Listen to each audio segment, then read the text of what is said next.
Yeah, welcome to you, Pastor Bongeni Dube, to Martin Luther for at least a short while.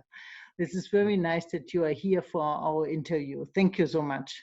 Tell us a Thank you. little bit where you are in the moment. Um, Now I'm at the United States of America. I'm in New York, in a place called Glenville. It's a small town, in a church called Good Shepherd Church. I'm doing my 6 months internship.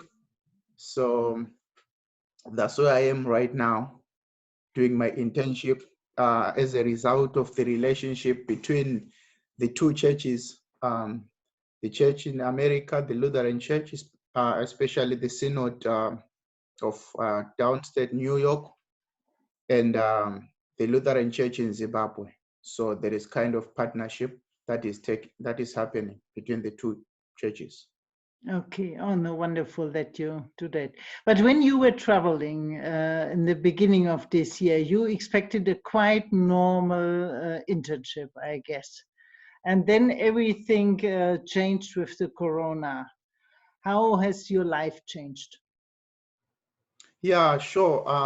When I came here, I didn't expect all that took place after.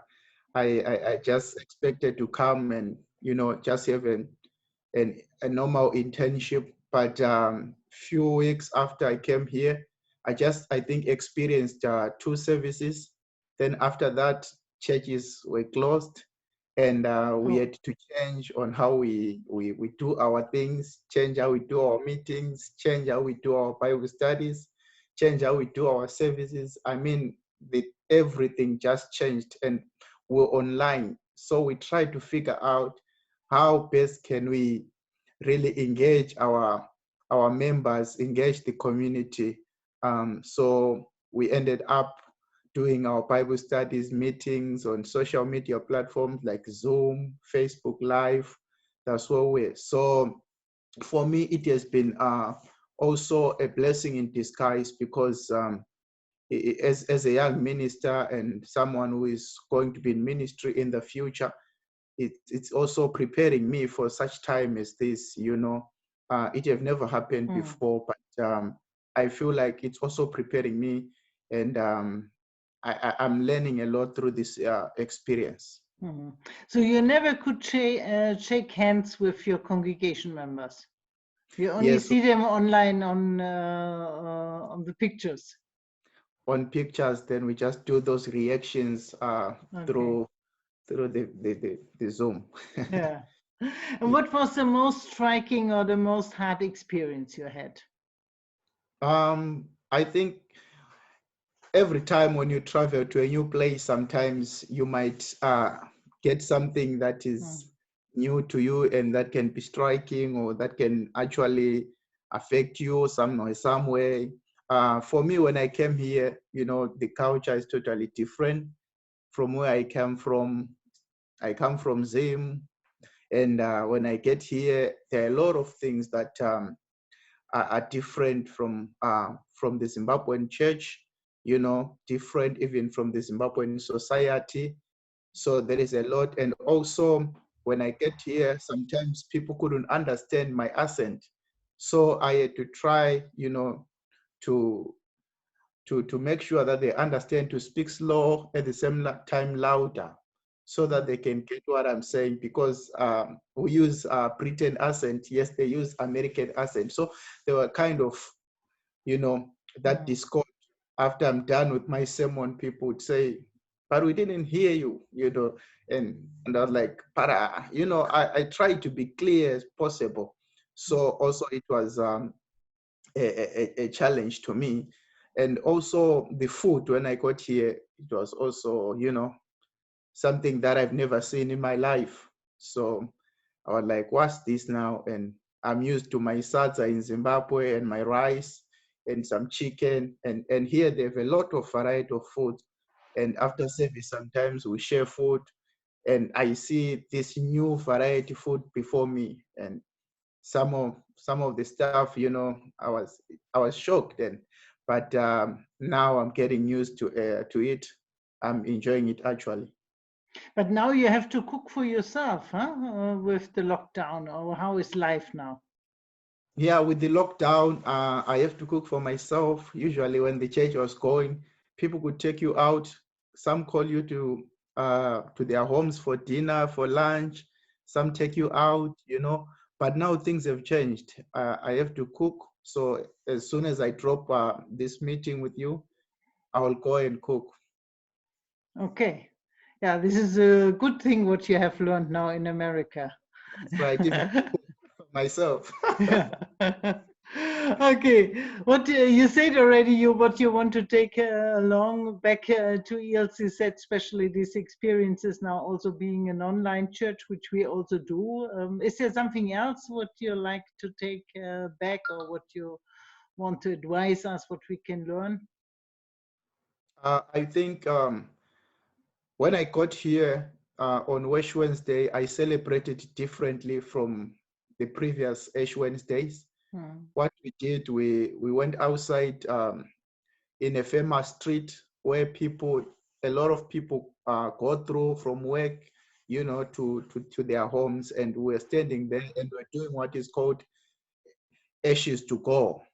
So Hmm. early in the morning, I remember it was cold that day, below zero, and we went and we stood there and we're giving out ashes to the people, putting ashes on their forehead, and some would ask for prayers, you know, and it was Hmm. interesting. So we tried to bring the church to the community, you know, Hmm. so that people can experience that the Ash Wednesday while they are walking on the street. And that day, I didn't expect that I was going to be on the news. Amazingly, there were a lot of news broadcasts that came and they took us, and everybody at my church came and said, "We saw you on news." I said, "What?" Then I went and looked, and I saw myself on news, and you know, and they were talking, saying a Zimbabwean pastor, he says he's going to take this ashes to go to Zimbabwe, which is something that is great, you know, Hmm. all that kind of stuff, and you know, so Yeah. surely I would try to take something back like home like that, and also, you know, the Sunday schools here, they do the Sunday school sermons before they do the for the elders, Hmm. you know, which is something that is kind of, we didn't do it in our church. Usually, when children are told to go out to Sunday school classes, but here, the pastor sits down at their level and come to the level of the children and begin to teach the children and begin to preach to them before he do his main sermon for the day, which is something that is so amazing. Children Hmm. being involved, being the church of today, even the church of tomorrow. So I learned a lot from that, you know. This is definitely something perhaps which we also even can take up in Martin Luther Church. That Maybe we can discuss that. Yeah, no, thank you so much. Is there any short message still? You have a wonderful sermon which everyone will listen to. But is there anything else you want to share with the people of Martin Luther Church? um, maybe before I share with them something, I also want to tell them about the congregation I am in. Mm. That is a small congregation. It was big 5 years, 10 years ago, but now it's small congregation. It is almost grown-up members. We have very, very, very few youths in the church. Mhm. Uh, they say the youths were coming 5 years, 10 years ago, but now they're no longer coming. But what I like about the church, though it is small, it is a going out church. It is a church that is more involved in a diaconia work, you know, a church that is involved with the community. I remember when we started Ash Wednesday, we started doing fish fries. People from the community were coming to eat in the church, coming to buy, and then people we didn't know were coming, and about 600 people could come, you know, and it was Oh. amazing. Some could do a drive-through, and then they take their fish fries and go out, you know, Mm. all that kind of stuff. So the church is more involved in the community the church is more involved in helping the needy. As I sent you the video giving out food to the needy. So it's a church that is more involved, and it is a church that also initiated my coming year. The pastor and the council members, they had a fund for the ministry set aside. So they said, why can't we do global mission?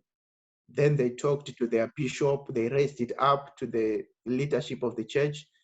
Then the leadership said, oh yes, that is great idea. And that's the church that welcomed me and opened its doors for me to, so that they can engage themselves in an international global mission. And the church also have a lot of activities that they do, the youth activities, the night lockdown, the youth come and sleep at church, watch movies.